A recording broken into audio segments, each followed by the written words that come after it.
보실 성경 말씀은 갈라디아 6장 7절입니다. 스스로 속이지 말라. 하나님은 업신여김을 받지 아니하시나니 사람이 무엇으로 심든지 그대로 거두리라. 아멘.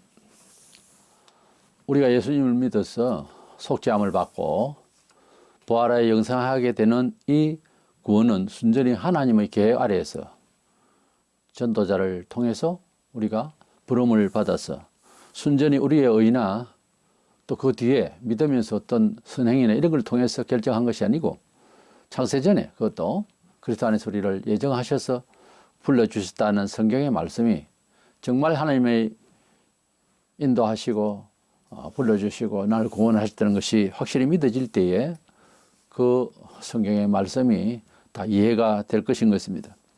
그런데 이제 그 이후로부터는 하나님이 우리에게 명하신 성도로서 하나님 백성으로서 살아가는 원리가 성경이고 성경 신구약의 하나님의 말씀은 우리의 삶을 위한 모든 구원과 은총을 받는 길에 대한 매뉴얼입니다. 이래서 성경대로 이제 살아야 되는데 그러나 예수를 믿으면서 교회를 다니면서 어떤 은총의 차이를 느낄 때 조금 빈곤의식을 느낀달까 그런 경우가 발생할 수 있습니다. 조금 갈등을 겪을 수도 있어요. 그런 때 우리는 자기를 점검할 때 오늘 메시지를 통해서 잘 점검할 수 있는 기초가 되기를 바랍니다. 봄이 되고 또 여름이 가까우니까 모든 만물들이 겨울에는 전부 다 항상 가지고 검게 되고 색들이 대부분 그렇게 어떤 나무가지는 무슨 나무인지 구분이 서로 가지 않다가 봄 되면 싹이 나고 그리고 잎이 생기고 하니까 완전한 자기 모습이 보이는 것입니다. 이래서 이제 가을이 되면 열매를 맺고 뚜렷하게 그 나무의 이름이 우리가 밝혀지게 되겠죠. 이래서 우리 하나님을 믿는 사람들도 우리가 이 세상을 사는 동안은 자연 원리처럼 우리 하나님 앞에서 삶을 어떻게 살았는가 하는 그 이력 따라서, 이력이라고 하는 말은 삶을 걸어간 족적을 말해요. 발자국을. 그에 따라서 이제 하나님께서 은총을 주신다 하는 이 확실한 진리를 너무 비약해서 혹은 잘못 알아서 어떻게 무슨 뭐 정말 한 방에 어떻게 하나님이 안수 한 방으로 그냥 복을 주시는가 이렇게 생각들 하기 쉬운데 잘못 전달했고 잘못 배운 겁니다. 그 성경을 볼 때에 그렇게 오해하지 않도록 바랍니다. 그런 말이 있습니다. 기적이라고 하는 것, 그것은 철저한 계획 가운데서 철저한 이유를 포함하고 있다고 했어요. 그냥 되는 것이 아닙니다. 모든 일이라고 하는 것이 사필 기정이라고 다 원칙대로 돌아가게 되어 있고 거짓 없이 다 바르게 잡힐 때가 오는 것입니다. 이래서 하나님을 속이지 말라 그랬고 하나님은 속임을 당하지도 않는다고 그랬어요. 본문에. 그래서 심는 대로 거둔다 하는 우리가 잘 알고 있는 이 명제를 다시 한번 사고하려고 합니다. 먼저는 은총이라고 하는 것은 뭐 크게 두 가지로 구원을 받은 은총과 생활의 은총이 있습니다. 그래서 생활에 대한 은총을 다루려고 하는데 이 생활의 은총은 기독교인은 우연이나 어떤 신비적인 것으로서 그런 경험으로서 뭐 특별한 혜택을 받는다든가 이것은 아닙니다.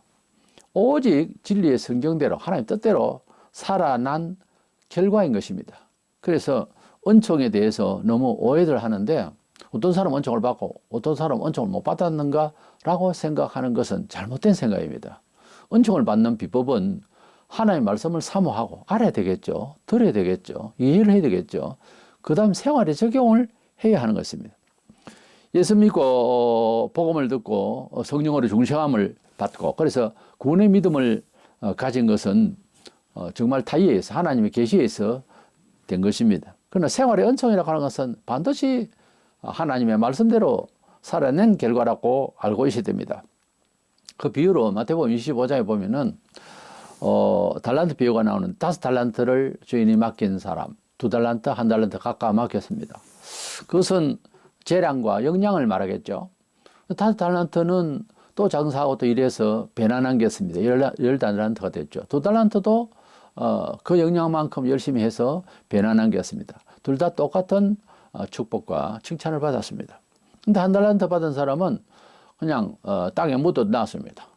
그리고 그 달란트를 그저 그냥 뭐 아무 일도 하지 아니하고 그랬습니다. 이것은 사람이 태어나서 가지고 있는 역량이라는 게 각각 다르지만 또 차이도 있지만은 절대적으로 개인에게 한 달란트라도 그 달란트라는 용어대로 재능이라고 하는 것이, 천부적 재능이라고 하는 것이 다 있게 마련입니다.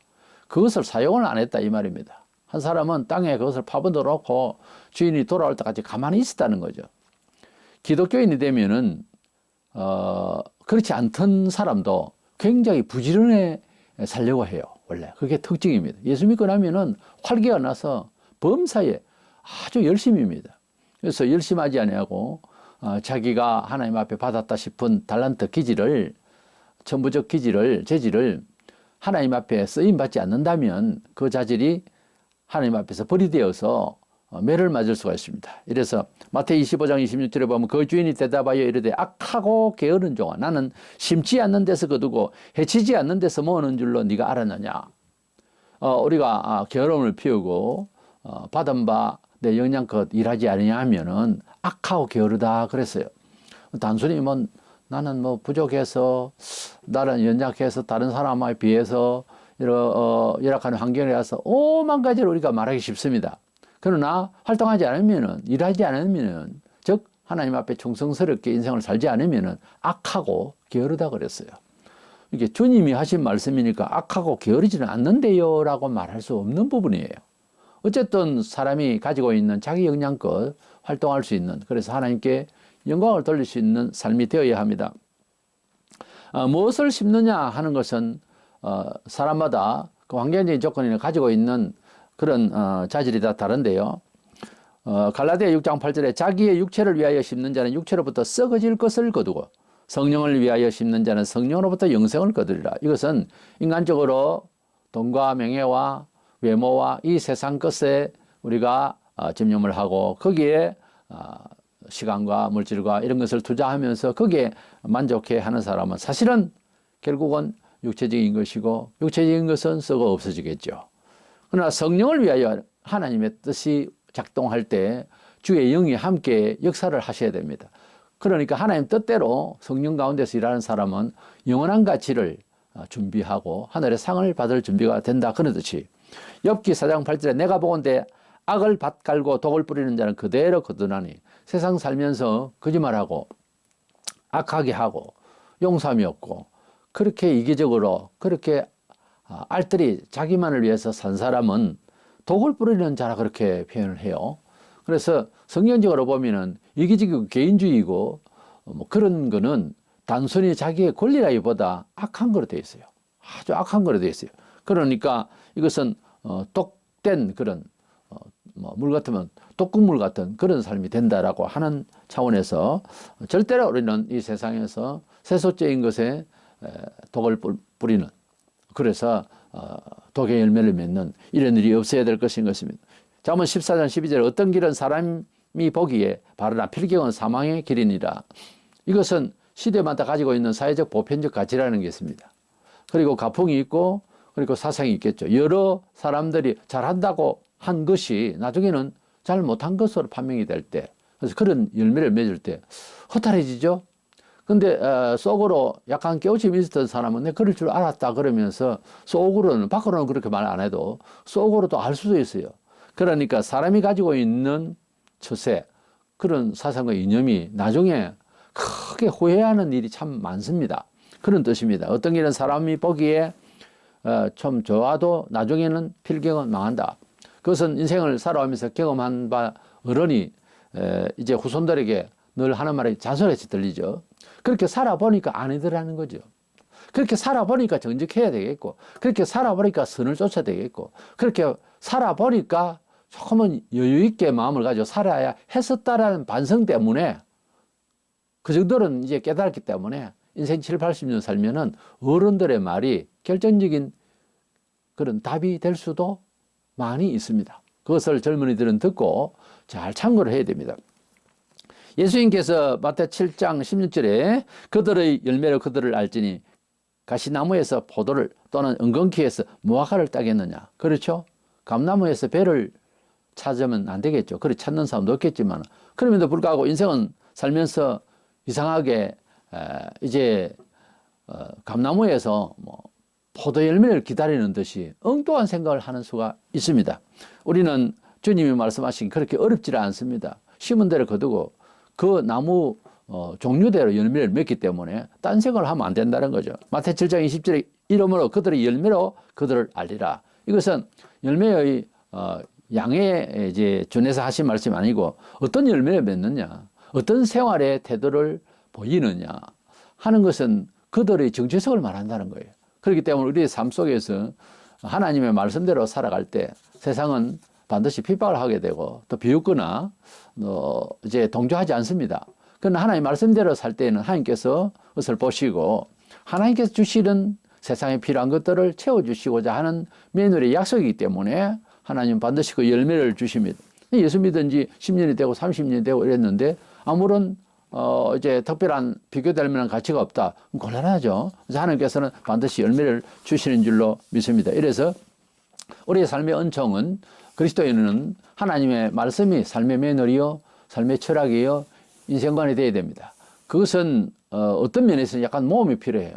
어떤 선택의 길에 있어서 하나님의 뜻대로 이것을 취급할 것이냐, 말 것이냐 하는 yes, no가 분명하게 하나님 뜻대로 하겠다고 하면 당장에 일어나는 현상은 손해가 되고요, 기분 나쁘고요, 예, 뭐 엄청 슬프고요, 그럴 수도 있습니다. 그러나 그것이 작은 것부터 실험을 할 필요가 있죠. 너무 큰 일에는 큰 충격이 가요. 오랫동안 가죠. 선한 트라우마입니다. 그거는 어떤 면에서는 역설적으로 말해서. 그래서 그런 큰 경험을 하고 나면 하나님 뜻대로 이제 인내하고 통과한다고 큰 경험을 하고 나면 성화된다고 그러죠. 그렇게 변해서 사람은 이런 차원에서 살아야 되는 것을 알게 되는 거죠. 누구나 다 하나님의 말씀대로 쉽게 살아갈 수 있는 그런 정신세계가 없어요. 우리 사람은 죄에 어릴 때부터 우리는 알게 모르게 죄로 인해서 굳어져 있는 마음이지 그 사람 개성이라고 하는데 개성은 아닙니다. 심지어 품성도 아니에요. 그 사람 품성 바뀔 수 있어요. 하나님께서 역사하시면 하나님 말씀이 우리에게 성령으로 감화 감동하여서 사람을 완전히 변케 하시면 완전 다른 차원에서 처세를 합니다. 그것은 하나님 말씀에 아주 적합한 언행이 나와요. 그랬을 때에 그 때와 시기는 좀 다르지만 은총을 반드시 받게 되는 거죠. 둘째 생각하는 것은 우리가 얼마만큼 이제 결실을 위해서 하나님 말씀대로 살아낸 이런 심은 정도가 있느냐 하는 겁니다. 같은 은총이라도 많이 수고하면 많이 또 은총을 받는다고 볼 수가 있겠죠. 그리고 뭐 공부를 제대로 하지도 않고 그 다음에 이제 수능 시험이나 회사 시험이나 그때 왔을 때 간절히 대해서 다 100점 맞게 해 주십시오. 이건 앞뒤가 안 맞는 말입니다. 다른 사람 열심히 공부한 사람은 어쩌고요. 그러니까 그렇게 하나님의 편애에 대해서 오해를 하는데 그런 편애가 아니라 하나님은 당신의 뜻대로 편애를 하시지 해도 그렇게 사랑하지 않습니다. 열심을 내지 아니하고 충성도 없고 교인들도 뭐 제대로 이해되지도 않는 그런 묻어서 소위 다니는 그런 묻혀서 있는 이런 정도의 사람이 축복을 받는다? 어느 날 집회 때 두 손 들고 고함을 지르면 복을 받는다? 이 말이 안 되는 이야기예요. 그런 식으로 만약에 하는 것도 하나님은 투기꾼이고 사기꾼이 된 거예요. 하나님은 공정하십니다. 단지 하나님 말씀대로 살아내느냐 하는 문제만 있습니다. 이것은 힘이 들거나 돈이 있어야 되거나 이거하고는 아무 상관이 없어요. 우리가 하나님 말씀대로 산다는 것은 그런 거하고 아무 상관이 없습니다. 때문에 하나님 이미 공의롭게 우리에게 베푸신 면허이 있습니다. 신구약 성경의 진리대로 살아내는 만큼 복을 받을 것입니다. 가만히 앉아서 욕심을 바라는 이것은 참 잘못된 거예요. 뭐 기도원에서 그런 말이 있었습니다. 실제 그런 일이 있습니다. 돌을 큰 걸 새겨놓고 아무 일도 하지 않고 하나님 금떡원에 되면 하나는 11조, 하나는 감사한금, 하나는 내가 하겠습니다. 이렇게 기도하고 있으니 한국 교회가 지금 현재 축복신앙이라 해요. 70년대 중후반부터 그런 성격으로 기도하는 경우가 참 많습니다. 뜯을 때 그때뿐이지 하나님 복을 주겠습니까? 그래서 복을 준 게 아니에요. 한국 강산에 은총이 내린 것은 과거에 수많은 사람들이 눈물로 기도하고 희생을 하고 순교자가 많이 나왔습니다. 그것도 외국 순교자가 참 많았어요. 그래서 은총을 주신 것이지 우리가 막 기도를 많이 해서 기도할 때 가만히 들어보면 목사가 기도도 너희는 이렇게 기도하라 하듯이 기도의 기준이라는 게 있어요. 하나님 영광을 위해서 기도하지 않고 자기 욕심을 채우기 위해서 기도하는 이런 기도를 들을 때는 마음이 아프죠. 그것은 응답도 됐다 는 혹시 응답을 됐다 해도 시험 받아요. 마귀가 줄 수도 있어요. 때문에 하나님 뜻대로 기도하고 간구하고 기다려야죠. 우리가 진리대로 살아서 은총을 받는 것도 집집마다 개인마다 좀 차이가 있어요. 땅에 씨 뿌리기를 할 때에 한 대를 뿌렸으면 한 대 뿌린 만큼의 10배, 30배가 되더라도 그렇게 나오겠죠. 그러나 한 마리를 뿌렸을 때는 10배보다 이제 한 대보다 10배가 더 이제 많이 이제 수확이 되겠죠. 그렇게 우리가 생각하는 것이 정상이고 또 공의로운 거예요. 근데 나는 한 대 뿌렸는데 10대 뿌린 사람보다 더 많이 주십시오. 또 그와 같이 되게 해 주시옵소서. 이건 기도가 거짓된 기도고 이것은 하나님이 받으시면 어떻게 보면 참 입장이 곤란한 거예요. 축복을 하고 기적을 베푸시지만은 그냥 뭐 어느 도단이지 아무런 말이지 이웃과의 관계 속에서 공평성이 없이 그렇게 구하는 자체는 잘못된 거예요. 고린도서 9장 6절에 이것이 곧 적게 심는 자는 적게 거두고 많이 심는 자는 많이 거둔다 하는 말이로다 이렇게 되어 있습니다. 그렇죠. 우리가 콩 심은 데 콩 나고 밭 심은 데 팥 나는 것은 사실이지만 얼마나 영양을 더해서 많이 심었고 또 많이 수고했느냐에 따라서 어떤 열매가 또 달라야 되겠죠. 그런 차이를 두지 않으면 어떻게 해요? 그런데 그 차이를 이해는 한다 하면서 괜히 남의 은총과 나의 삶을 비교할 때 나는 외로워진다면 그 잘못된 오해입니다. 어쩌면 기도하고 회개하고 보면 다른 사람보다 내가 은혜를 더 받았다라고 할 수 있어요. 이것은 마음먹기 나름인데 그 마음이 인간의 의지로서는 비교의식이 되어서 기분이 상할 수도 있고 그렇습니다. 우울해질 수도 있고. 그러나 회개하고 철저히 사람이 달라지고 보면 그게 아니에요. 오히려 나를 더 많이 사랑해 주셨고 더 많이 아끼시구나 그걸 알게 되는 겁니다. 뭘 구하기 위해서 기도원을 가서 특별히 기도를 한다고 밤새도록 기도를 하고 마음이 풀리지 않고 또 기도하고 며칠만 지나면요 뭘 구하러 간 사람이 현재를 감사하고 내려오는 그런 기도의 결과가 참 많습니다. 그렇기 때문에 일상에서 단순히 감사하고 살자 그리고 긍정적으로 살자 이런 심리 효과를 바라지 말고 우리 하나님 앞에 자기를 제대로 한번 돌아보세요. 제대로 돌아보면 너무도 감사합니다. 본인이 그렇게 감사해야 무엇을 주시든지 간에 교만하지 않고 부패하지 않습니다. 그렇기 때문에 우리가 남과 비교할 것 없고 우리가 하나님과의 관계가 개인적으로 분명할 때 모든 일에 형통하고 감사하고 이겨낼 수 있는 힘이 생깁니다. 그렇지 않으면은 그 상대적 그런 그 빈곤의식과 그런 감성이 조절이 안 됩니다. 사람은 이기적이고 누구나 할 것 없이 욕심이 있기 때문에 그래서 그 욕심을 제하고 불교식으로 완전히 비우자 그 말이 아니라 하나님께 주신 바를 감사하자 그 말이에요. 내게 주신 모든 것을 감사하는 마음이 먼저 있고 그 다음 은총을 생각해야 됩니다. 어쨌든 많이 심는 자는 많이 받는 게 맞겠죠. 그래서 같이 출발점에서 시작을 했던 이제 형제라도 또 이웃과라도 우리 그리스도 안에서의 모든 형제가 똑같은 복을 받아라 똑같은 일을 해내라 하는 법은 없어요. 그것은 운명론이 아니고 그대도 흠모할 만한 그 믿음의 사람의 결과를 가져올 수가 있습니다. 단지 이제 하나님의 말씀을 얼마나 사모하고 따르고 지킨다고 애를 썼느냐 하는 그 과정이 필요한 거예요. 그것 없이 남과 비교하니까 기분이 이상해지는 거예요. 근데 남이 잘 돼 있으면 그만큼 수고하고 남모른 눈물이 있었겠거니 그렇게 생각하는 것이 좋은 겁니다. 바른 거예요. 하나님의 뜻을 따라서 세상을 살아간다고 하는 것은 어느 시대나 어느 가정의 형편이나 개인의 환경은 상관이 없이 모두가 다 고난의 삶을 삽니다. 보통 우리가 십자가적 삶이라 그러죠. 그런데 이런 세상에서 이렇게 잘 되어 있고 과학화되어 있고 한 세상에서 뭐가 핍박이 있을까 싶어도 마귀는 오히려 이런 세상의 문화 여러 가지 요소를 통해서 더 사람들의 마음을 평안을 거두어가고 괴롭히려고 합니다. 아무리 세상이 바뀌어도 사람의 심정은 하나님 편 아니면 마귀 편이에요. 때문에 문화를 가지고 그래서 자기 환경을 바꾼다고 지역을 바꾸고 집을 바꾼다고 차를 바꾼다고 되는 게 아니에요. 아무리 바꿔놔도 마음이 안 바뀌면 이게 안 되는 겁니다. 심이 바뀌어야 되지. 육은 아무리 지작을 하고 아무리 좋은 것을 올려놔도 그걸 감당하는 데 어렵습니다.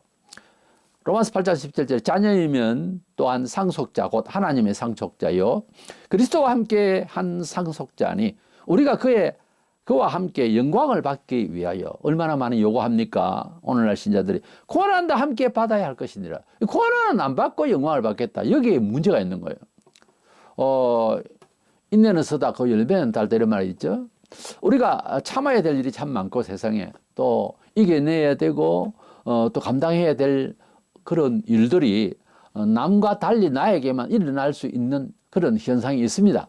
그럴 때 그런 현상 앞에서 남과 비교하면 갈등이 생기지만 이것은 내 몫이다 생각하면은 그래서 운명이다 생각하면 그것을 운명을 즐겨야 됩니다. 그래 나는 이것을 통과하면 좋은 날이 올 것이다 이런 생각을 하고 잘 이겨내야지 그래서 불평을 하고 심지어 하나님도 욕하고 막 이런 식으로 돼버리면 아무것도 안 됩니다. 결과가 뻔해요.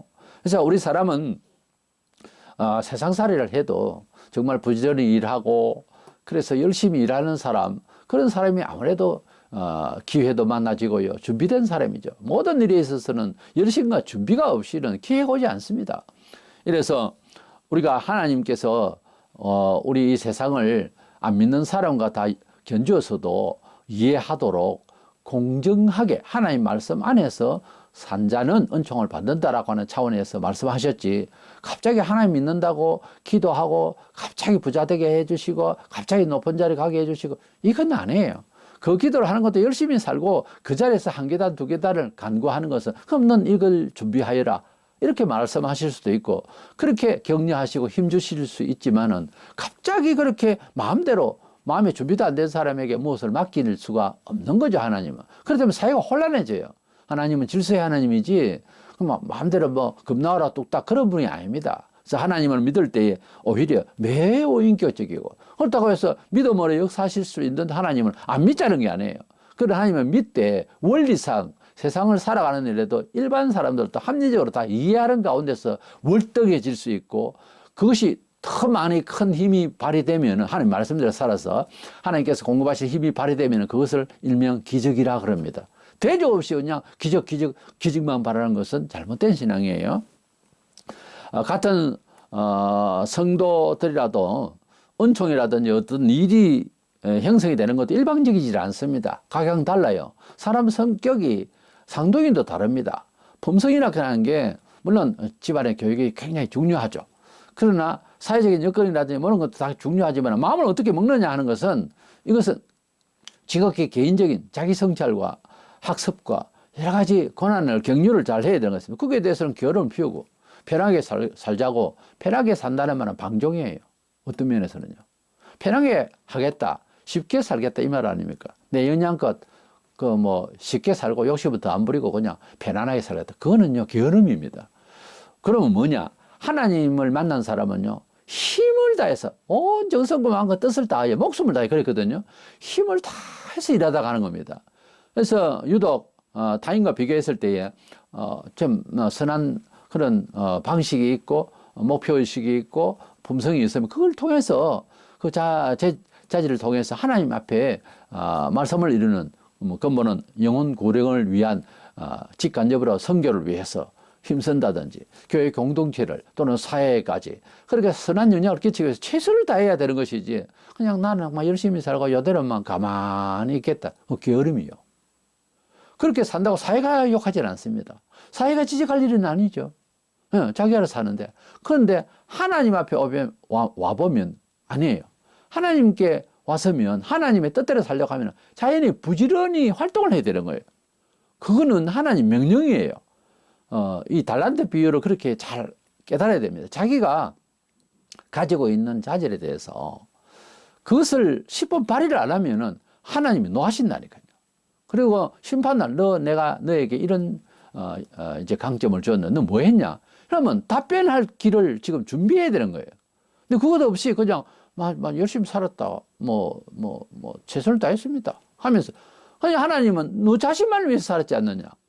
그것은 짐승 다 하는 거고 이렇게 하면 어떻게 할 거예요? 그러니까 우리의 몸과 우리의 자질과 소질 모든 것들은요, 타이에 하나님이 맡기신 거라 이렇게 생각하면 부담스럽잖아요. 우리가 이 세상을 사는 것도 내 것이라는 게 없어요. 전부 하나님 거고 우리는 새들어서 사는 거예요. 지구라는 이 별에.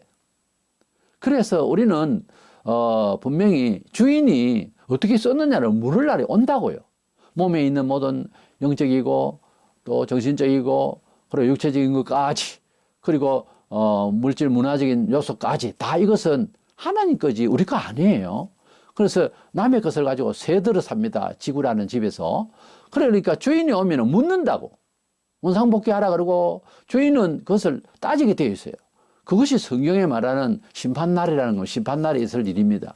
주인께서 하나님께서 우리를 만나실 때 잘했다 칭찬하시는 소리를 들으려고 하면 가지고 있는 소질과 문화적인 여건 모든 것을 다 하나님 거로 생각하고 열심히 관리를 하고 열심을 다해서 하나님의 목적을 위하여서 다 쓰임 받아야 되는 것입니다. 그렇게 열심을 사는 성도가 되어야 됩니다. 계시록 20장 12절에 또 내가 보니 죽은 자들의 큰 자나 작은 자나 그 보좌 앞에 서 있는데 책들이 펴 있고 또 다른 책이 펴졌으니 생명책이라. 죽은 자들이 자기 행위를 따라 책들에 기록된 대로 심판을 받으니 그랬습니다.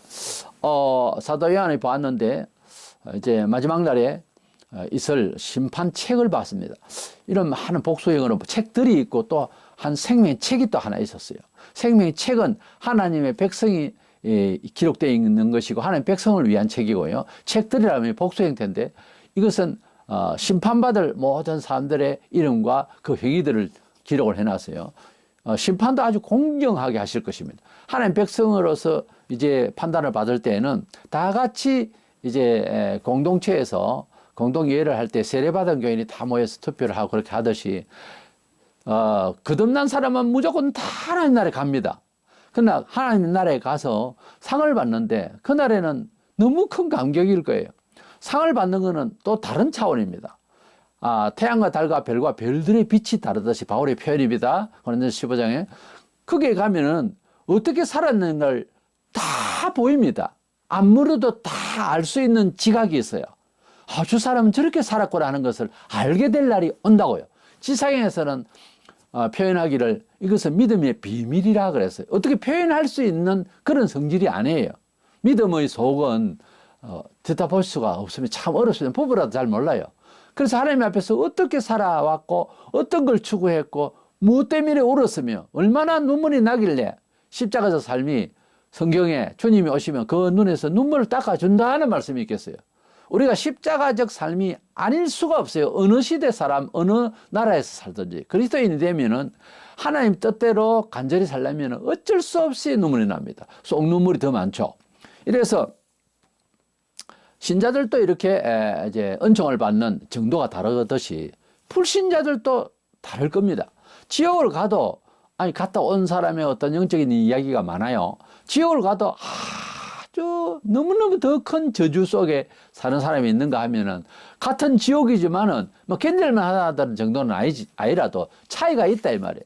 우리가 형을 받을 때도 그 이제 법정에서 참고를 할 그런 정도가 있는 겁니다. 과실이냐, 이거는 의도적으로 아예 이제 지은 죄냐 이런 차이가 있고요. 또 그 죄를 판단하는데도 전에는 선한 행위가 있었고 여러 가지로 사회적 업적이 있으면 참고를 해서 형을 좀 감할 수도 있고 뭐 그런 게 있듯이 지옥도 마찬가지다 말이에요. 그러니까 죄는 무조건 하고 덜 짓는 게 낫지 많이 짓고 성도들은 괜찮을 거다. 예수님이 그래서 돌아가셨다. 물론 회개하면. 그러나 우리가 성경을 잘 보세요. 회개를 해도 징계받는 일은 남아있어요. 다윗이 회개해도 징계를 받았어요. 집안 데리고 봤어요. 야곱이 축복을 받았다. 그 소리만 듣지 말고 야곱이 야복강에서 한두 배가 부러지도록 기도했다. 그래서 잘 풀렸어요. 자식 때문에 고생 많이 했어요. 마음고생이. 자식들이 애비를 또 속여요.